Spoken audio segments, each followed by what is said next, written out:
Hello అండి, చూసిరా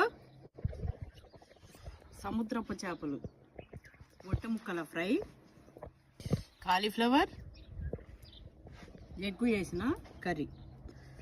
ఇట్లా మన ల్యాండ్లో కూర్చొని ఫుల్ వీడియో పెట్టినా.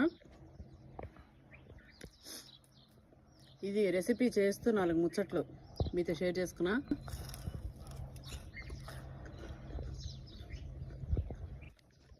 ఫుడ్ అయితే మస్తుంది.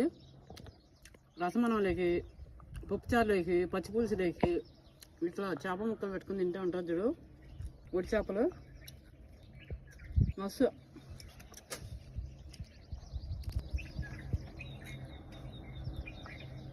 ఇట్లా పక్షుల కిలకిల రాగాలు, చల్లని గాలి, మన ఫామ్ ల్యాండ్లో ఇట్లా కూర్చొని తింటుంటైతే నాకైతే అబ్బా ఏం సుఖంరా ఇది అనిపిస్తుంది.